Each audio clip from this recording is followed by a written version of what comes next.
article of impeachment exhibited by the House of Representatives of the United States of America in the name of itself and of the people of the United States of America against Donald John Trump, President of the United States of America, in maintenance and support of its impeachment against him for high crimes and misdemeanors.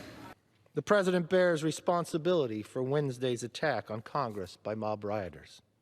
He should have immediately denounced the mob when he saw what was unfolding. These facts require immediate action by President Trump. Accept his share of responsibility, quell the brewing unrest, and ensure President-elect Biden is able to successfully begin his term. These articles of impeachment are flawed, but I will not use process as an excuse. There is no excuse for President Trump's actions. The President took an oath to defend the Constitution against all enemies, foreign and domestic.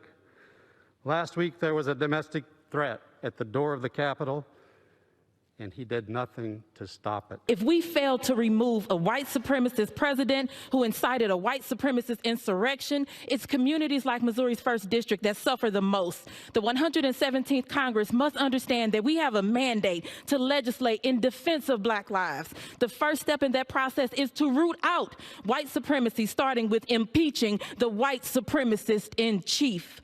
Madam Speaker, I've seen the dark evil of political violence firsthand, and it needs to stop. But all of us need to be unequivocal in calling it out every single time we see it, not just when it comes from the other side of the aisle. I oppose this rushed impeachment brought forward without a single hearing. And by the way, the Senate will not even take this up until President Trump is out of office. So let's keep that in mind. It will only serve to further divide a nation that is calling out for healing. The ayes are 232. The nays are 197. The resolution is adopted. Without objection, the motion to reconsider is laid upon the table.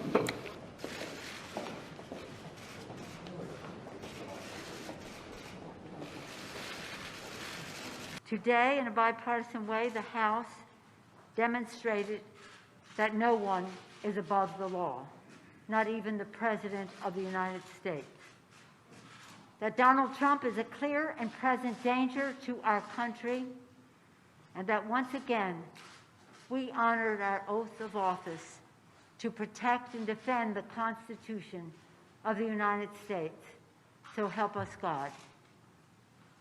And now, I sadly, and with a heart broken over what this means in the country, of a president who will incite insurrection, will sign the engrossment of the article of impeachment.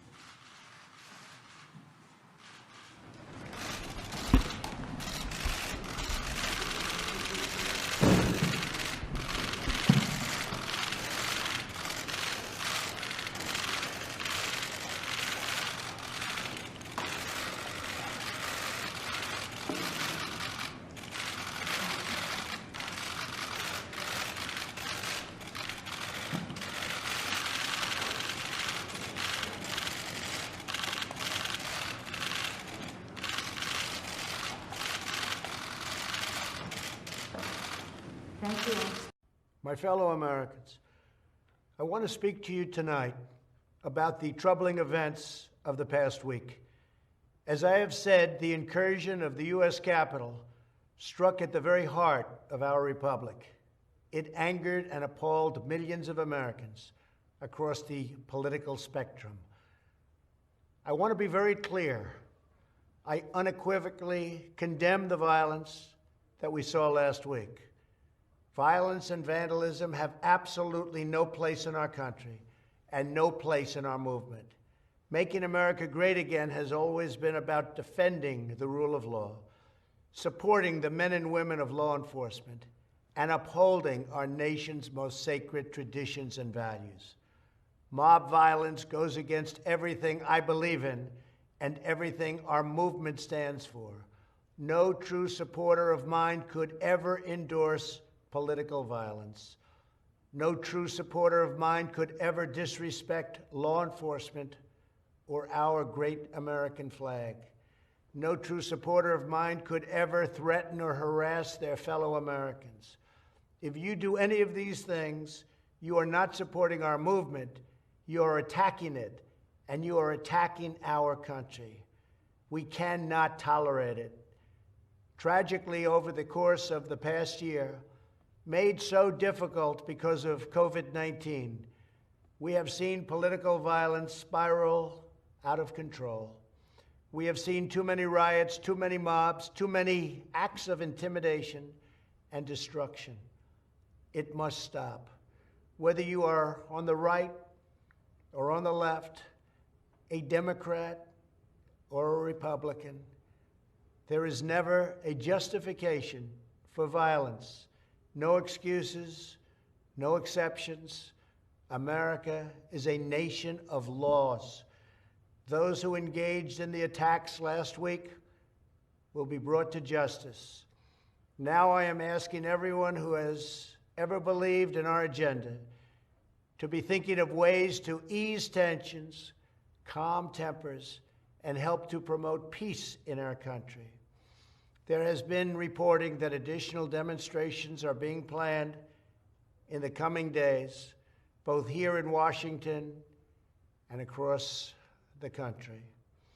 I have been briefed by the U.S. Secret Service on the potential threats. Every American deserves to have their voice heard in a respectful and peaceful way. That is your First Amendment right. But I cannot emphasize that there must be no violence, no law-breaking, and no vandalism of any kind. Everyone must follow our laws and obey the instructions of law enforcement. I have directed federal agencies to use all necessary resources to maintain order. In Washington, D.C., we are bringing in thousands of National Guard members to secure the city and ensure that a transition can occur safely and without incident. Like all of you, I was shocked and deeply saddened by the calamity at the Capitol last week. I want to thank the hundreds of millions of incredible American citizens who have responded to this moment with calm, moderation, and grace. We will get through this challenge just like we always do. I also want to say a few words about the unprecedented assault on free speech we have seen in recent days. These are tense and difficult times. The efforts to censor, cancel, and blacklist our fellow citizens are wrong, and they are dangerous. What is needed now is for us to listen to one another, not to silence one another. All of us can choose by our actions to rise above the rancor and find common ground and shared purpose.